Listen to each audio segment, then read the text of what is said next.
Happy New Year! By the time this video is uploaded, we should be into the new year. Will finally sort of be up to date and we'll hopefully have a little wiggle room as we move into the other videos that I will record this year. Excited about this particular spread. It's something new for me in terms of the setup. I really wanted to do a spread inspired by Otomi. We'll talk a little bit about what exactly that is, but I want to talk a little bit about the spread first. So I wanted to do something that sort of resembled like shutters and doors opening. So I decided to do this sort of double spread with what you'll see is a space in the front to write within the outside of the fold, and a space to write on the other side on the page as well. Um, I was able to fit all the things that I typically need within my spread, within the layout. And it took a little bit of thought because it was something new. I also wanted to um, try to do this idea of the rolling weekly with my typical Dutch door. I find the Dutch door both aesthetically pleasing and useful for me. It allows me sort of to create some cohesiveness throughout the month in terms of the amount of art I'm putting into my journal. The edge, as I like to call it, when I am decorating the edge, I really only have to do it one time for the month when I have a Dutch door as my weekly spreads. I typically do exactly what you're seeing now. I pre-count everything and lay everything out and pre-draw everything before I actually get into adding any color or doing spreads. And like I told you previously, if you saw my previous videos, I typically work in an order as to what sort of makes sense for what I am doing. Today we're going to be using some watercolor paint, so that means drying time, and sometimes, we're in a rush to move forward, but we gotta wait and be patient for things to be finished. Also wanted to explore this Dutch door with this idea of the rolling weekly, which is this idea that we only really have to write the tasks that we're doing once, especially if the tasks that we're doing are either repeated or something that's going to take a while to complete. So you're not rewriting it every day. And in your dailies, you can go in and write the things that you sort of may need to do that day for the project specifically. Like, I don't know, maybe I need to learn a monologue or something from a play, and so I probably should read the play first. That might be task one, but the overall task is to learn the monologue.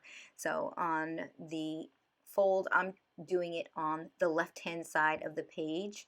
I will be posting what my tasks are, the big tasks for the month, and then on my daily, any specific things I may need to do on that day to accomplish those tasks. So I decided to put the calendar in the middle of the double doors, which kind of breaks up the calendar. We'll see how I like this in the long run. I'm not really sure if it will serve me well. Time will tell. All right, I'm going to speed this up a bit. I go in and put my calendar in each month. I like to see a month at a glance, even on my monthly spreads. So I want a place where I can look at the entirety of the month. It's really just a visual reference, and what I am writing on the right side is my breakdown for the month. Any sort of important dates that I know might be coming up. It's sort of like a one sheet, if you will, of what the month looks like. So sometimes I will be adding things as I go, but typically this is something I do up front. and it comes from my future log. All right, so I decided to use watercolor in the creation of this particular spread. It's so interesting how, we make decisions. I almost immediately wanted to use markers, but once the paint was on the page, I was like, it's a commitment to what I chose in the beginning.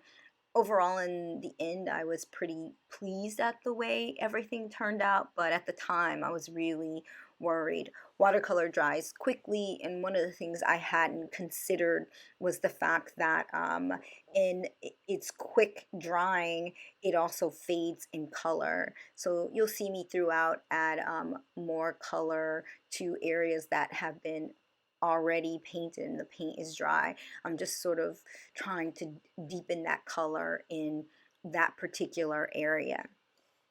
So I want to talk specifically about Otomi. It was funny, as I was doing a bit of research, I was like, if I'm going to do a spread based on it, I maybe should talk a little bit about it. And that up until that point, while I admired it, I hadn't done any research into the textile. Otomi is a textile that is from the Otomi, an indigenous group of people in Mexico, in central Mexico specifically, and it's typically used on embroidery. You may have seen some really beautiful Otomi cloths or pillows, and I personally love it. So I was like, you know what, I'm going to do a spread based on Otomi. I had this idea just sort of randomly. I was going to do something else for the month of January, something a bit more winter, but I'm a little over winter. I love winter, but right now I think because at this point in in the pandemic, we have been in our homes, I guess about 9 months. So we had like the shutdown sort of at the end of March. So we're headed into um, our ninth month of that, and coming up so quickly upon a year, really. It's a lot to process when you think about it, that we have endured and been in this situation for a year, and I really wanted something to sort of brighten my day as I looked at it. And I just was thinking about this particular fabric. I actually was looking for something specific, an Otomi pillow.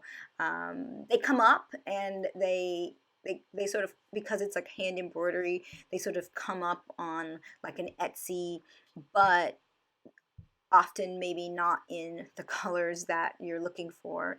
And I am rather particular about everything, so I was hoping to find a particular color or color combo. And so when I looked at it, I saw lots of pillows with multicolor, which is not what I was looking for, but still thought was like extremely beautiful. And I thought, that's it. I'm gonna do a spread based on Otomi for my January spread. What's interesting about the process of making this particular spread and how Otomi is made is that the artisans actually draw everything out by hand and then embroider. So I draw everything out first for the bullet journal, mostly because of time. Sometimes creating things takes time. And speaking of like taking time, drawing this deer or elk-like creature was a little bit time consuming. I knew it was going to be time consuming, so I actually created it on a separate sheet of paper and then cut it out to create a stencil, because I was going to do two of them back to back on each flap. So there's sort of a mirror. They're mirrored in terms of the visual image, but not in color. It really is bright and amazing. If you've never seen Otomi, you should go to the internet and check it out. Otomi, I believe is how it's spelled. Um, but it's amazing.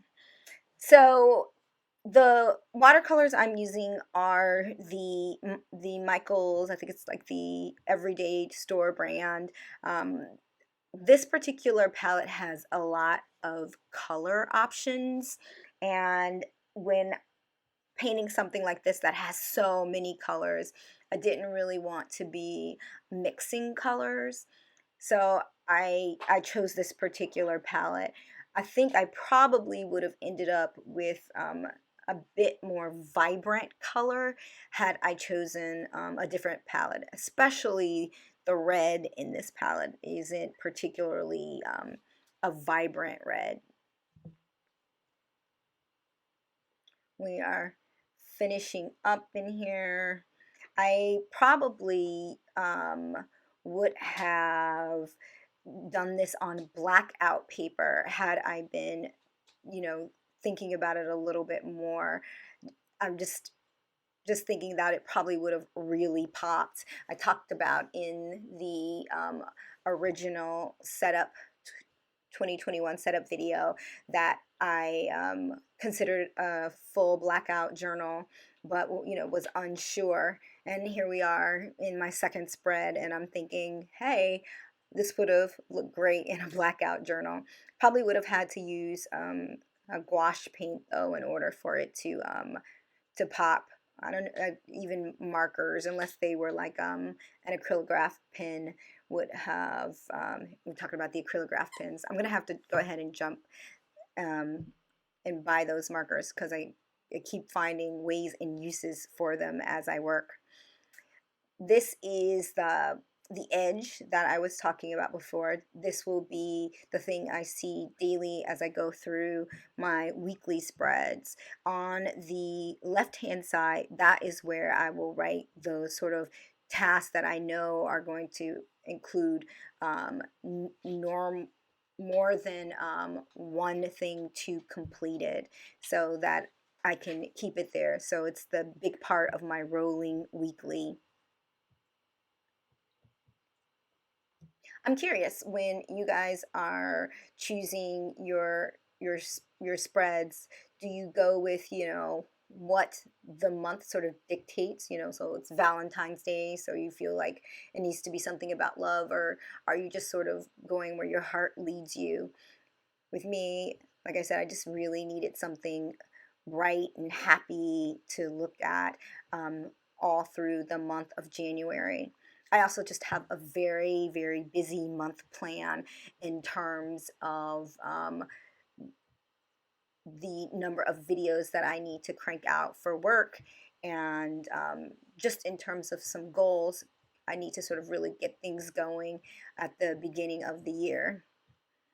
I set a few sort of, I don't like to call them resolutions, intentions.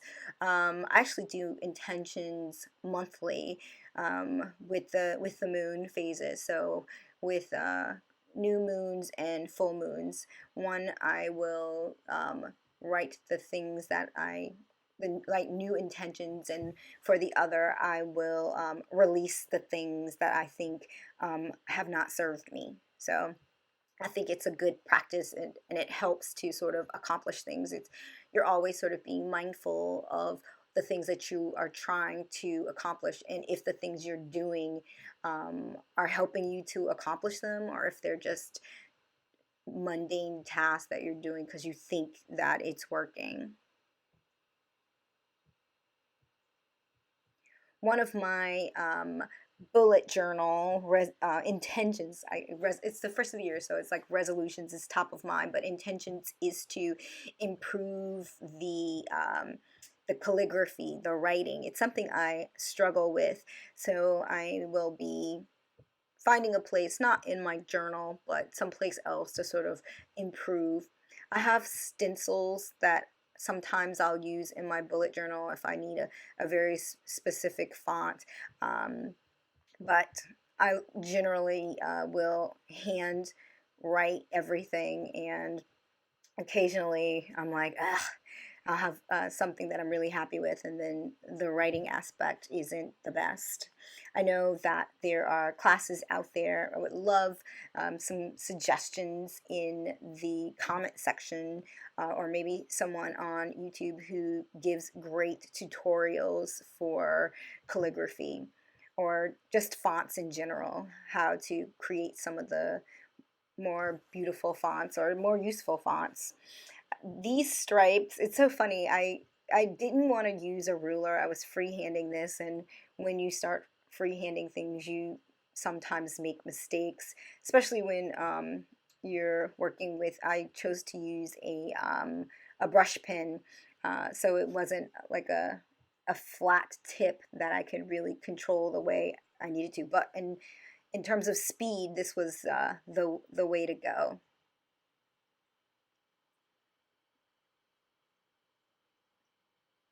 All right.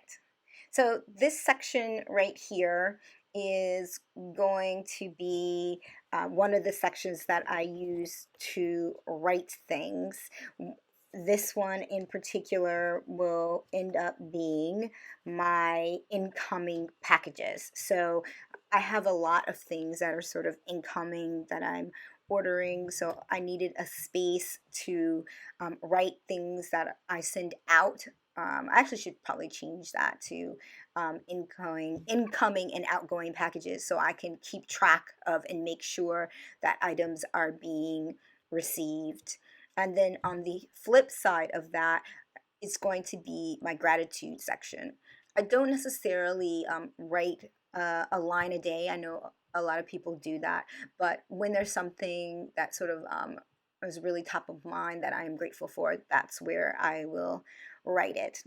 So I'm going in here with my Uniball gold pen. I love this pen. I find that the gold in it is particularly sort of radiant, if you will. Radiant. I don't know what other word to brilliant. Brilliance. Yeah, I'm gonna go with brilliant. It's particularly brilliant, so you really get great color from the pen and shimmer. This is not the type of thing I would go back in with my Primatech and outline. It's just too small. It's just in terms of and the amount of things that need to be outlined. But I'm going in and outlining all of these spaces with my uni ball pen. I would love to know what your favorite pens are, especially metallic pens. I'm always looking for new stationery items. It has become one of my great weaknesses. It's kind of like going to the bookstore. I never can seem to get out of a bookstore without purchasing a book. I think, not I think, I know that I purchase more books than I actually am reading these days, just in terms of finding the time to do so, even during a pandemic where we're inside every day.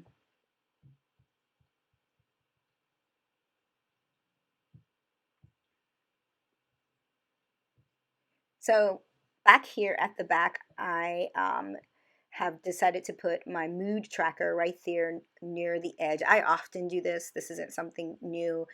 This is one of those things where if it's not broke, don't fix it. I put my mood tracker at the back. Some things for the purpose of how I'm using it, the utility of it. I will decide where it's placed.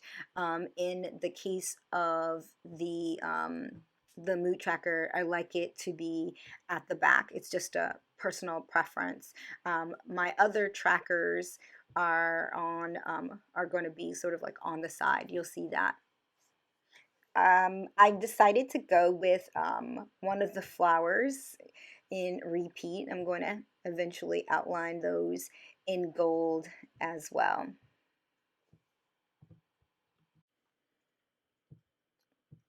Just finishing up this section, you can see I'm moving around quite a bit. So now I'm going in and drawing some gold along these lines. It's kind of funny. I'm using the ruler sometimes, and I'm using the first I was using the dots as the guide, but the lines were a little wonky. So I probably should have just um, use the ruler according to where the markers were. But it looks pretty good. This was one of those things that I wish that I had spent a bit more time on. I was focused on getting it done quickly, and yeah, mistakes happen. But overall, when the spread was finished, I felt like it kind of had that sort of hand embroidered feel, in terms of it. Not everything is as precise as a machine.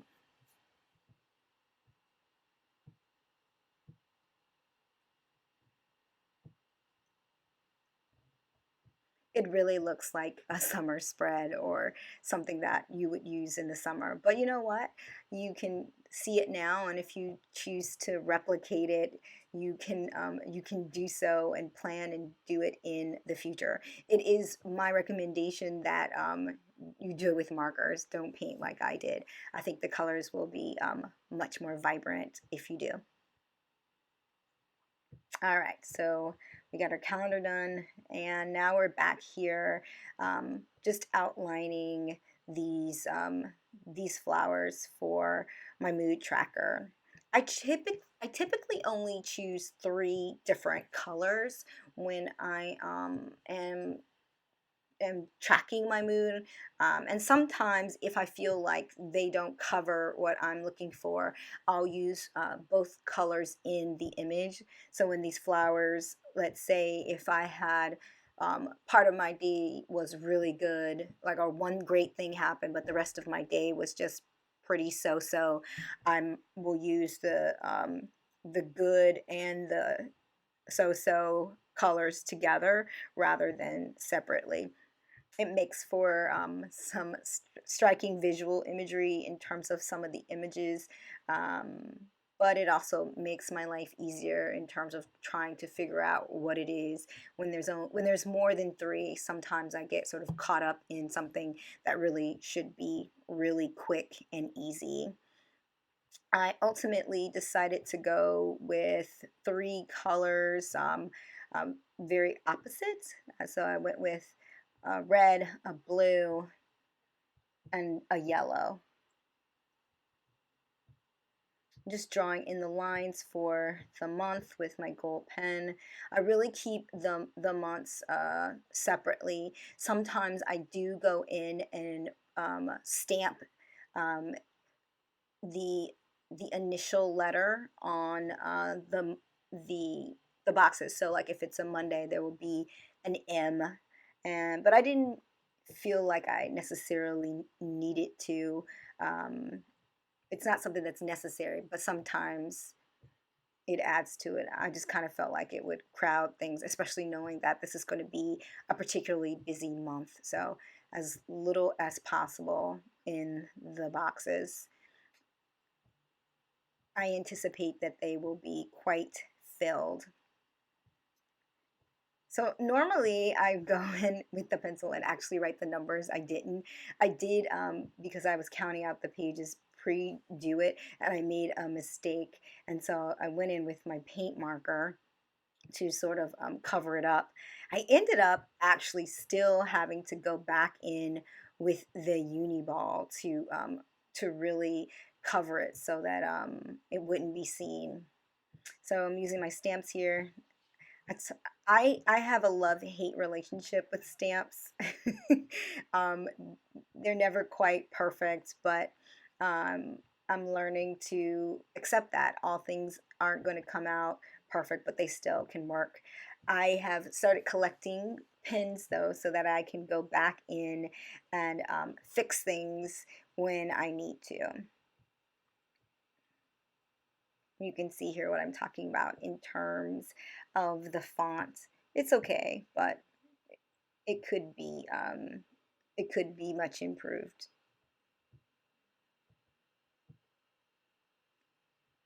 I found these pens at Muji. They come in a ton of different colors, and the tip is really small, so it's great for fixing things. All right, here's our final flip through.